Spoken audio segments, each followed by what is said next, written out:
પરિણીતાની સાથે મિત્રતા કેળવી શીતલ ફોટો સ્ટુડિયોના માલિકે ઇમોશનલ બ્લેકમેલ કરી પરિણીતાને હોટલમાં લઈ જઈ બળાત્કાર ગુજાર્યા બાદ 50 લાખના ઘરેણા 2.5 લાખની રોકડ લઈ લીધો હોવાનો બનાવ પોલીસ મથકે નોંધાતા પોલીસે નરાધમ આરોપીની ધરપકડ કરી છે।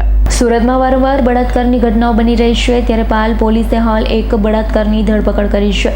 પાલ પોલીસ મથકે પરિણીતાએ નોંધાયેલી ફરિયાદમાં જણાવ્યું હતું કે શીતલ ફોટો સ્ટુડિયોના રિસેપ્શનિસ્ટ અર્જુન કથારિયાએ તેની સાથે મિત્રતા કેળવી અને પરિણીતા પીડિતા અર્જુનને મદદ કરવા છતાં તેણે ઇમોશનલ બ્લેકમેલ કરી પાલની 4 સીઝન હોટલમાં લઈ જઈ 6 વખત બળાત્કાર ગુજાર્યો અને મિત્રતા સમયે આરોપી અર્જુન કથારિયાએ પરિણીતા પાસેથી 50 લાખના ઘરેણા રોકડ 2.5 લાખથી વધુ પડાવ્યા હોવાનો પણ ઉલ્લેખ ફરિયાદમાં કરાયો હોય, જેના આધારે પાલ પોલીસે તાત્કાલિક તપાસ હાથ ધરી નરાધમ અર્જુન કથારિયાની ધરપકડ કરી તેના વિરુદ્ધ કાયદેસરની કાર્યવાહી હાથ ધરી છે।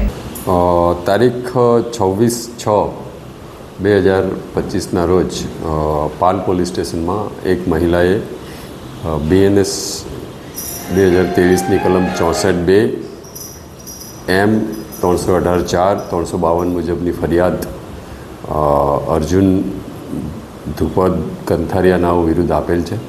એ બાબતે હકીકત એવી છે કે ભોગ બનનાર મહિલાની પુત્રીનું શૂટિંગ ફોટોશૂટ કરવાનું હતું, જે ફોટોશૂટ બાબતે શીતલ ફોટો સ્ટુડિયોના અર્જુનભાઈનો સંપર્ક કરવામાં આવેલ।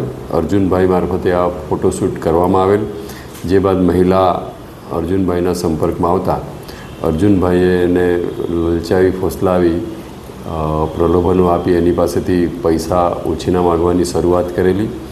તે બાદ એમનો પરિચય વધતા જતાં અર્જુનભાઈએ એમને ફરીથી 5,000 રૂપિયા પરત આપી દેવાની વાતે બોલાવી ને એમને પાલ પોલીસ સ્ટેશન હદ વિસ્તારમાં બોલાવી એમની સાથે હોટલમાં લઈ જઈ શારીરિક સંબંધો બાંધેલાની હકીકત આવેલી છે।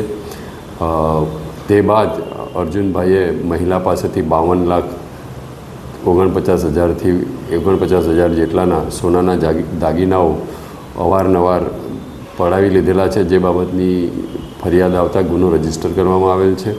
આગળની તપાસ ચાલુમાં છે। આરોપી અટક કરવામાં આવેલ છે। આરોપીના 3 દિવસના રિમાન્ડ મેળવી જે મુદ્દામાલ જે આપવામાં આવેલ છે મહિલા દ્વારા એ કબજે લેવાની કાર્યવાહી હાલ ચાલુમાં છે। Bureau report S9 news Surat. અમારી તમામ માહિતીથી અપડેટ રહેવા માટે જોડાયેલા રહો S9 ન્યૂઝ સાથે।